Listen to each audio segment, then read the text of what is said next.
Opposition DPP appoints new presidential advisors. Reserve Bank Deputy Governor William Matambo bemoans rising corruption in public and private sectors. In sports news, Inspector General of Police Milini Olam awards FDH Bank Cup prize money to Blue Eagles players and team officials. My name is Happy Mzembe. Now the news in detail. The board of veteran journalist and writer Willie Zingani, who died Saturday, has been laid to rest at Area 18 Cemetery in Lilongwe. The ceremony started with a church service at St. Thomas Anglican Church, where different speakers described Zingani as a selfless individual with unique characteristics. Writers, government officials, and journalists attended the burial ceremony. Kasimaubi reports. Hundreds of people, including friends, relatives, and colleagues in the media fraternity, gathered at both St. Thomas Anglican Church and Area 18 Cemetery in Lilongwe to escort departed writer and journalist Willie Zingani. Born on March 14, 1954, Willie Zingani breathed his last on 31st August 2024, and his remains have been buried on 2nd September at Area 18 Cemetery. In his message during the church service, Reverend Lieutenant Colonel Paul Meke, retired, described Zingani as a great writer whose legacy will always be remembered, especially his willingness to help others. Mr. Malawi chairperson Gordon Matonga also described Zingani as a mentor and advisor who will greatly be missed by the media fraternity.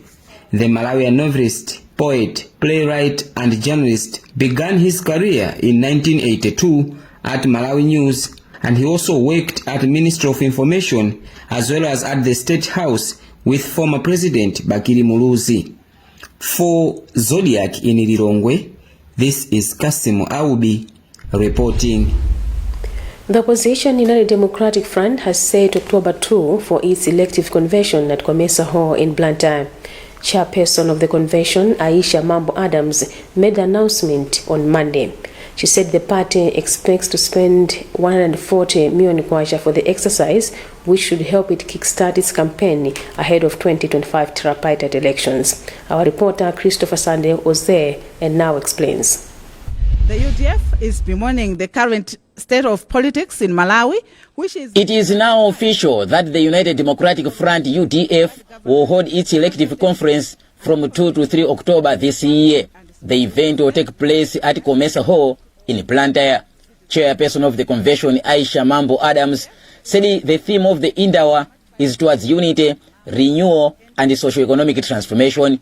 She said they expect to use 140 million kwacha during the convention, which will be attended by over 1,200 delegates. Mambo further stated that although the party was undemocratically hosted in 2005, they expect to do well in the next year's elections, considering that they have established strong measures to rejuvenate the party. I am a politician.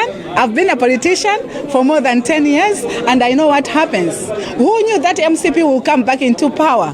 Nobody knew.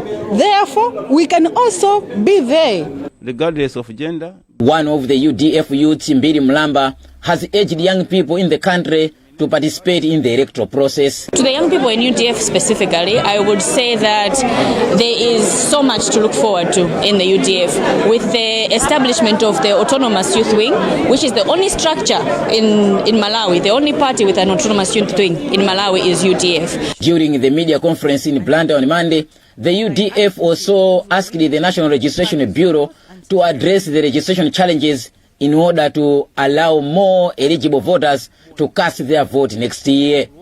Reporting for Zodiac from Blantyre, this is Christopher Sandy. The opposition Democratic Progressive Party DPP has made advisory appointments to advise the party president on different issues. The party's publicity secretary Shadrack Namalomba says the mixture in operations of new faces and the old guard is crucial for growth and sustainability. We have a report followed by Western Guta. Namalomba says that despite that these people lost at the recent party convention, their capabilities and experience are needed on the advisory role which others can emulate and embrace. He says they will pass on knowledge to others, thereby strengthening the National Governing Council as well as the President's position. If you are a boxer, if you lose a game, it doesn't necessarily mean that you must quit fighting. Majority of them, even though they failed to make it at the convention, but still the capabilities could be vital in the party as such. Meanwhile, President of Political Science Association Henry Shingaipe says he feels that unlike in the Malawi Congress Party that delegates were mandated to appoint people on other positions, those appointed in the DPP are not on the party structure because this was based on the president's prerogative.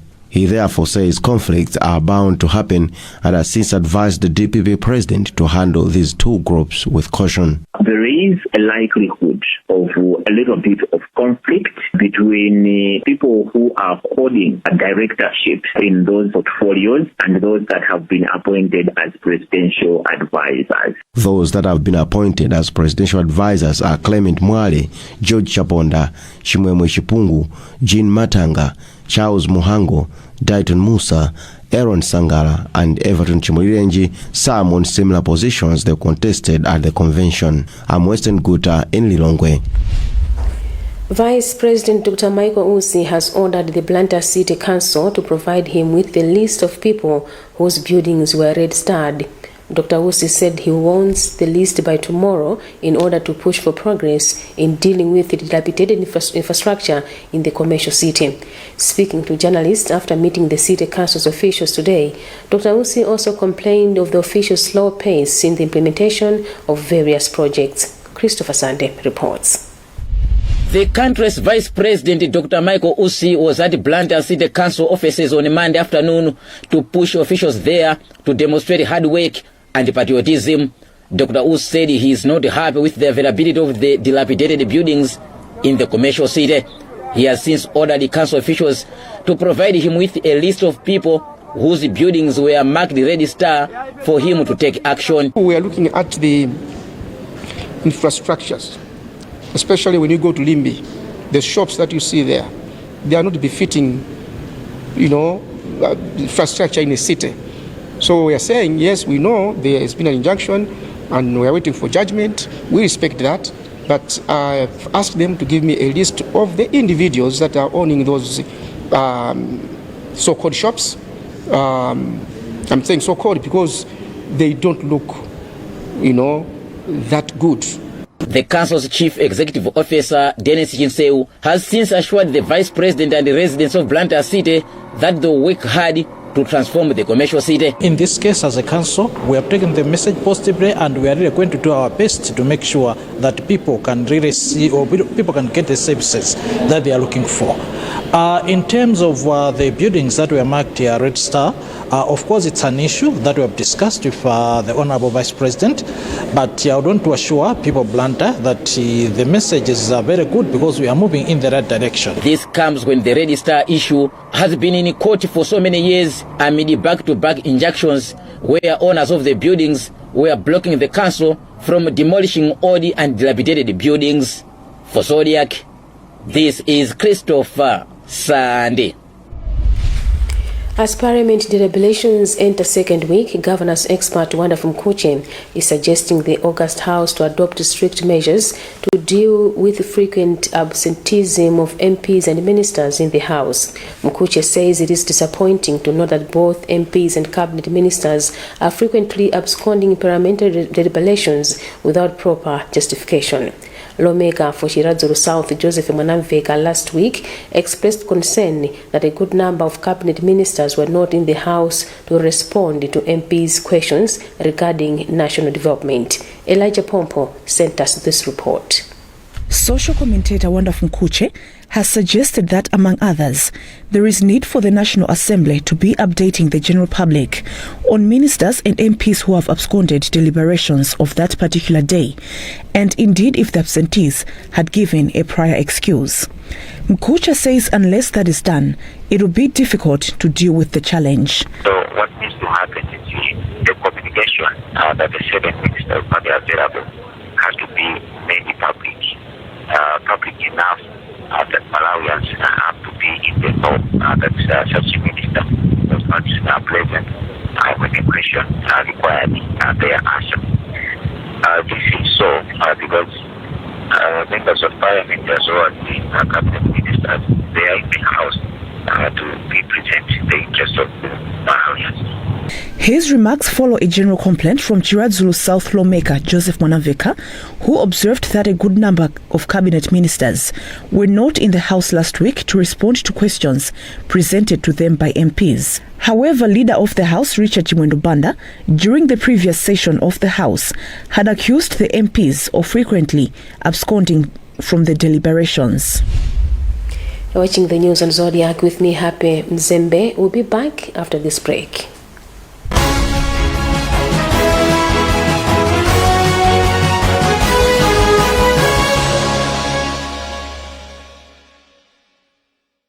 Life moves fast, and so should your packages. Say goodbye to waiting and hello to convenience with Post Courier, your go-to courier service.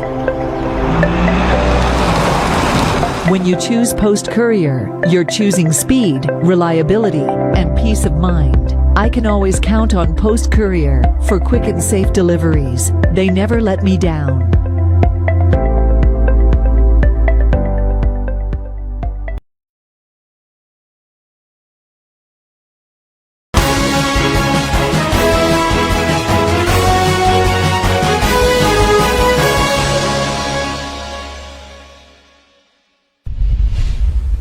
Welcome back. The headlines as we continue. Body of veteran journalist and writer Willie Zingani laid to rest. Opposition DPP appoints new presidential advisors. Reserve Bank Deputy Governor William Matambo bemoans rising corruption in public and private sectors. In sports news, Inspector General of Police Merinio Lam awards FDH Bank Cup prize money to Blue Eagles players and team officials. Moving on with the bulletin. Deputy Governor of the Reserve Bank of Malawi, RBM, William Matambo, says corruption in the country is significantly getting out of hand and requires the efforts of qualified and ethical internal auditors to address the vice. Speaking at the opening of a 3-day Silver Jubilee Governors Conference in Mangochi on Monday, Matambo stressed the importance of internal auditors adhering to their ethical code and conducting public interest audits. He believes that by doing so, auditors can become key agents in combating the country's corruption crisis. He explains. The theme for their conference is Be the Change, Internal Audit in the Era of Disruption. So it's a very challenging topic, and what we expect from them is that they should be the change agents, the people who make things happen. This country is grappling with several challenges. I think some related to environmental issues, some related to corruption that is still significantly getting out of hand. So as internal auditors, we believe that they occupy a very special position in organizations, in the sense that if they focus on environmental management practices of organizations, then we are going to gain mileage. Similarly, I think if internal auditors took a hard line on corruption, we believe that corruption levels should significantly be coming down. So these are some of our key expectations, because I think the new standards that they are going to be talking about in the next few days have also called upon them as auditors to have a public interest element in whatever they do. So what the standards are saying is that beyond reporting to their organization, they should also have the people in mind, so that their work does not only benefit the organization but also benefits the population as such. So I think in a nutshell, those are our expectations, that they will go back as change agents and do what they have been asked to do during this conference. On his part, the president of the Institute of Internal Auditors, Arik Mwale, pledged to play their role. The Governors' Conference is themed Be the Change, Internal Audit in the Era of Disruption. To remind our internal auditors is to make sure that they take a proactive role in ensuring that there is a good governance in our organizations. We believe if we equip our internal auditors with such skills, they will be able to discover corruption or fraud happening in their organizations. So really, the message from the guest of honor today regarding the role of internal auditors, what we're trying to do today is just to equip them with the skills in terms of how they can do in order to detect fraud or indeed corruption in their organizations, and then report them to the relevant leaders such as board of directors, so that they can take appropriate action to prevent or indeed to take those involved to book. Some children in Lilongwe have called on the authorities to put in place all necessary materials to ensure ultimate protection of children in the country. Speaking at Mpingu Primary School on Monday during Lilongwe District Commemoration of Day for the African Child, Annabel Banda said it's high time authorities turned their tank into action to protect the rights of children. Minister of Child Affairs Jean Wauza Sendeza says government and other stakeholders need to stop working in isolation to address the problem. And on the entertainment scene, organizers of the Burning Spear Show in Malawi, Sound Addicts Live, have called for more sponsors to come in for the show, which is scheduled to take place on October 26 in Lilongwe. Chief Executive Officer for Sound Addicts Live, Shadraki Kalukusha, says they will ensure that the show is a memorable one, as it will be the last for the reggae icon in Africa before he retires from the music industry. He says the One People Africa tour is aimed at spreading love, peace and unity.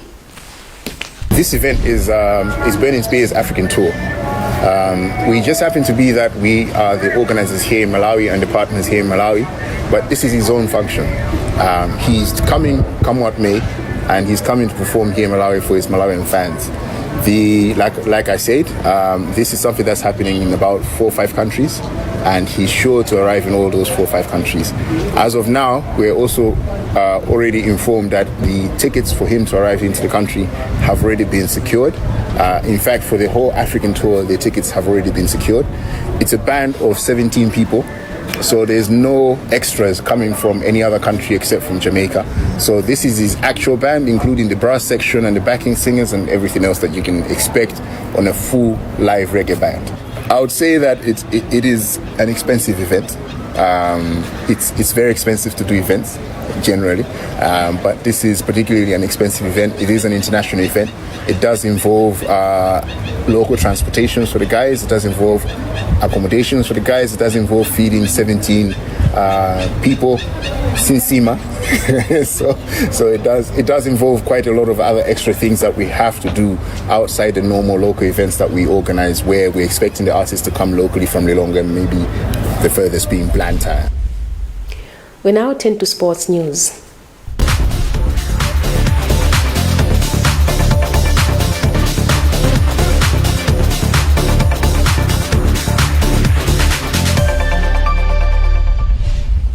The Inspector General of the Malawi Police Service, Merin Yolam, has directed that the 35 million kwacha which Blue Eagles Football Club will receive for winning the FDH Bank Cup this year be shared by players and team members only.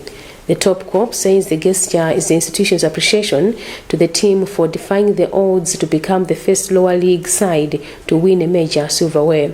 Blue Eagles were relegated to the lower league but have stunned several top flight teams, including immediate past defending champions and losing finalists FCB Nyasa Big Bullets, to land the 35 million kwacha jackpot, which Yolam has described as a huge achievement. She explains. As the head of this organization, I am overwhelmed by the excitement of clinching this cup. Let me remind you that this is a team that was relegated to a lower league. And coming from that side, even beating the teams that are in the Super League, to us, it's a pride. They have worked very hard. They have put their all, energy, skills, and everything. We are so excited. We are excited, but also optimistic that going forward, our future is bright. We want to motivate them. We know during their time of play, they have encountered a lot of difficulties. You need in life, when you have performed highly, sometimes you need to sit back and celebrate. We want them to celebrate with this money, but also to reflect on how they can move forward so that we keep on winning, we keep on succeeding in all the competition that are ahead of us. Meanwhile, Central Region Football Association General Secretary Antonio Manda says Blue Eagles' achievement will motivate other teams in the region to give their best in the Castel Challenge Cup. It's something that we didn't expect because they were facing very tough sides. You talk of Silver Strikers, you talk of Nyasa Big Blades, but here we are today. Football is always football. 11 players against 11 players. Blue Eagles are the champions, and we're happy for that. This will go a long way in motivating other teams. You can agree with me that some other teams did not expect that the team of their size will be able to get prestigious cup like this one. We are so excited, and I'm sure by the end of the day, Castel will also remain in Central Region.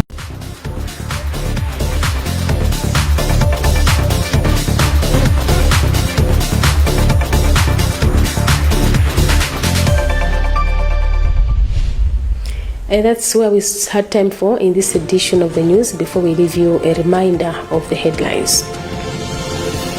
Body of veteran journalist and writer Willie Zingani laid to rest.